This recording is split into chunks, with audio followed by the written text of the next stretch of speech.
మహబూబ్ నగర్, నల్గొండ, ఖమ్మం జిల్లాలతో పాటు వరంగల్ జిల్లాలో భాగమైన ప్రస్తుతం మహబూబాద్ జిల్లా కూడా మంచినీళ్ళ కొరకు ఆధారపడి ఉందో ఆ మంచినీళ్ళకు కూడా ప్రమాదం వచ్చే పరిస్థితి వచ్చింది.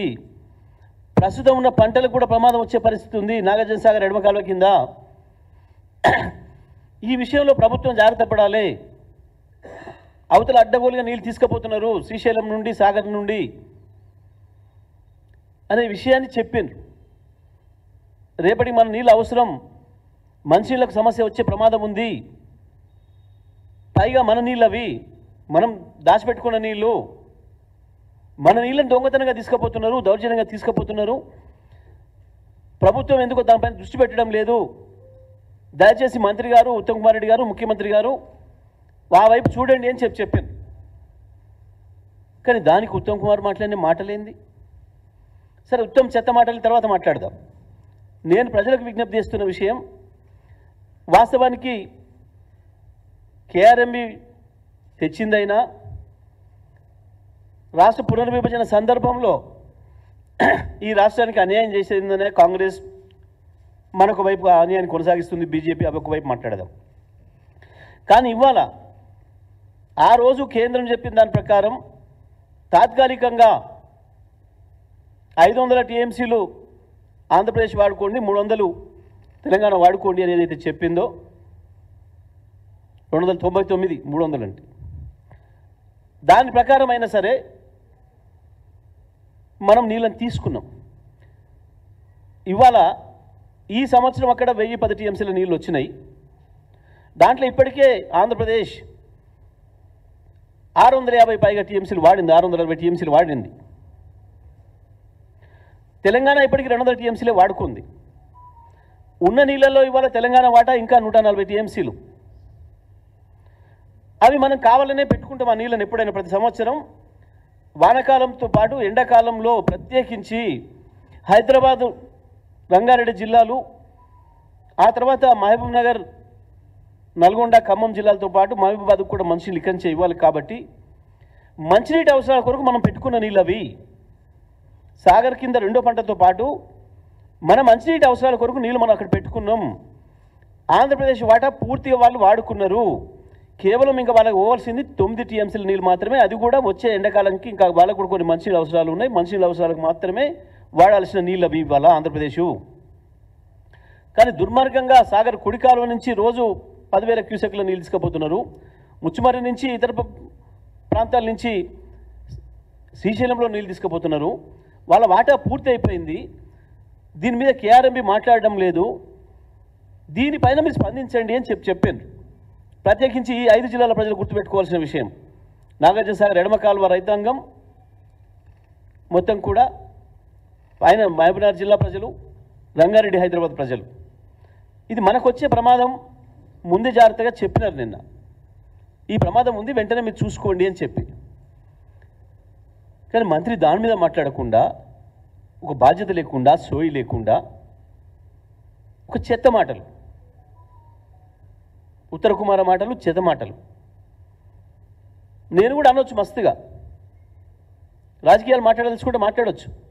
కానీ ఇక్కడ ప్రమాదం ఉంది, ప్రజలకు ప్రమాదం ఉంది, మన హక్కులకు ప్రమాదం ఉంది.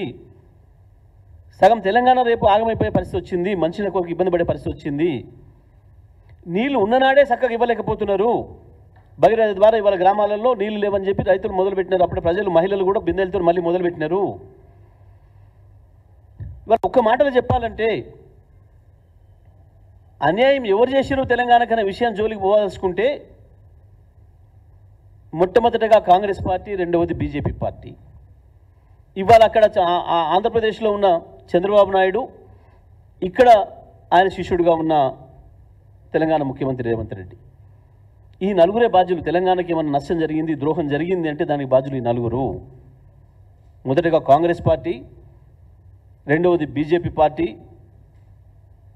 ఆ తర్వాత అక్కడ చంద్రబాబు నాయుడు, ఇక్కడ రేవంత్ రెడ్డి ఆయన శిష్యుడు. ఇవాళ ఈ నలుగురు ప్రధానమైన ద్రోహులు తెలంగాణకి. ఒకప్పుడు నాగార్జున సాగర్, శ్రీశైలంను పోరంబకు ప్రాజెక్టుగా నడిపారు. ఆపరేషన్ రూల్సే పెట్టలేదు. ప్రాజెక్టు కట్టి 65 ఏళ్ళైనా ఆపరేషన్ రూల్సే పెట్టలేదు. కానీ రాష్ట్రాల పునర్విభజన తర్వాత పునర్విభజన చట్టంలోనే అనేక అన్యాయాలు చేసింది కాంగ్రెస్. దాని మీద ఏ చర్చకు సిద్ధమో ఉత్తమ్ కుమార్ మాట్లాడదాం. ఉత్తనే ఎవడో రాసిచ్చింది ఎదురుగా పెట్టుకొని చదువుకొని నెక్స్ట్ అని చదవడం కాదు ఉత్తమ్ కుమార్. చరిత్ర చాలా ఉంది. గురువింద నీతి మాట్లాడకు. నేను ఇప్పుడు దాన్ని చూసి జోలికి పోవడం లేదు. తక్షణం ఇవాళ ఏదైతే ప్రమాదంలో పడుతుందో తెలంగాణ, దీని విషయంలో ఒకటవుదామని చెప్తున్నాం. ఇవి కాపాడుకోవడానికి కొట్లాడదామని చెప్తున్నాం. ప్రభుత్వంగా మీకు సోయి లేకుంటున్నారు, కనీసం దానిపైన దృష్టి పెట్టండి, కేంద్రం పైన ఒత్తిడి పెట్టండి. ఇవాళ అది కేఆర్ఎంబి కేంద్రం చేతిలో లేకుండా పోయింది, చంద్రబాబు నాయుడు చేతుల్లోకి పోయి మళ్ళీ పూర్వం పొడుకు ప్రాజెక్టులు అయిపోయినాయి. శ్రీశైలం, నాగార్జున సాగర్లు ఇవాళ పంటకు చివరి నీళ్ళు ఇచ్చే అవకాశం లేకుండా పోతుంది. అడ్డగోలుగా ఖాళీ చేస్తున్నారు. ఇది వదిలిపెట్టి కేసీఆర్ 10 ఏళ్ళలో పోగొట్టిండు, నీళ్ళు పోగొట్టిండు, సిగ్గుండాలి మాట్లాడడానికి కొంచెమైనా. ఉత్తమ్ కుమార్, నువ్వు అబద్ధాలు ఆడి ఆయన ముఖ్యమంత్రి అయిండు కాబట్టి నోటికి వచ్చిన పిచ్చి మాటలు మాట్లాడి కేసీఆర్ను బూతులు తిట్టి ముఖ్యమంత్రి అయిండు, నాకు అవకాశం పోయింది, అందుకని నేను కూడా బూతులు మాట్లాడితే అబద్ధాలు మాట్లాడితే నాకు ముఖ్యమంత్రి వస్తుందని తెలివి తక్కువ ప్రయత్నంలో పోతున్నట్టున్నాడు ఉత్తమ్ కుమార్ రెడ్డి. కరెక్ట్ కాదు అది.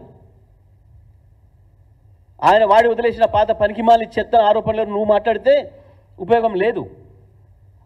విషయం చూడక్కడ గత 9.5 ఏళ్లలో ఏం జరిగిందో హైదరాబాద్ ప్రజల అనుభవంలో ఉంది, రంగారెడ్డి జిల్లా ప్రజల అనుభవంలో ఉంది, మహబూబ్ నగర్, నల్లగొండ, ఖమ్మం జిల్లా ప్రజల అనుభవంలో ఉన్నాయి. నీ కాలంలో మీ కాంగ్రెస్ హయాంలో ఏముండెనో, ఎన్ని లక్షల వలసలు పోయినరో, కేసీఆర్ వచ్చిన తర్వాత వలసలు ఎట్లా తిరిగి వచ్చినాయో, వలసలు తిరిగి వచ్చాడే కాదు 14 లక్షల మంది వలసలు పోయిన అదే మహబూబ్ నగర్ జిల్లాకి పక్క రాష్ట్రం నుంచి వలసలు వస్తున్నారు వ్యవసాయ కూలీలుగా. ఇది కేసీఆర్ చేసిన పని. మొత్తం కరువుతోనే నాశనం చేసి ఒక ఫ్లోరిన్ మహమ్మారిని తెచ్చి మీరు నాశనం చేసిన నల్గొండ జిల్లా అద్భుతంగా ఇవాళ ఫ్లోరిన్ మాయమైపోవడమే కాదు, కేసీఆర్ నాయకత్వంలో భారతదేశానికి అన్నం పెట్టి అన్నపూర్ణగా మారింది. 40 లక్షల మెట్రిక్ టన్నుల ధాన్యాన్ని పండించిన ఏకైక జిల్లాగా వరుసగా 5 సంవత్సరాలు రికార్డు సృష్టించింది నల్గొండ భారతదేశంలో. వాస్తవాలు ఈ రకంగా పెట్టుకొని ఓ సోయి లేని మాటలు, ఉత్త మాటలు, చెత్త మాటలు ఎందుకు మాట్లాడుతున్నావు? మేము 50% కొట్లాడుతున్నాం, నీ బొంద కొట్లాడుతావు, ఉన్న నీళ్ళు పోతున్నాయిరా అంటే ఇది పట్టించుకోకుండా మేము 50% కొట్లాడుతున్నాం, మేము తెలుగుని మాట్లాడుతున్నా, తెలుగు లేక మాట్లాడుతున్నావా? ఇవాళ తక్షణం మన దగ్గర ఉన్న నీళ్లు మన హక్కు వాటాది, ఇంకా 123 టీఎంసీలు మనవి. మనం ఈ ఎండాకాలం అవసరం కొరకు హైదరాబాద్, రంగారెడ్డి, ఖమ్మం, నల్గొండ, వరంగల్ జిల్లాల అవసరాల కొరకు, మంచినీటి అవసరాల కొరకు మనం పెట్టుకున్న నీళ్ళు అవి.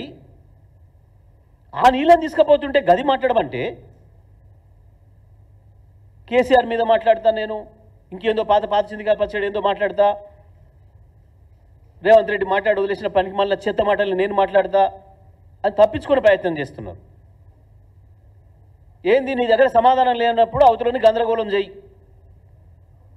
అన్న సిద్ధాంతాన్ని పాటిస్తున్నట్టున్నది. మర్చిపోయినావు, సోయి లేదు, ఓకే. కానీ వాళ్ళు మేము చెప్పిన తర్వాత, మేము గుర్తు చేసిన తర్వాత నన్నా ఓ బాధ్యతాయుతంగా మాట్లాడాలి కదా.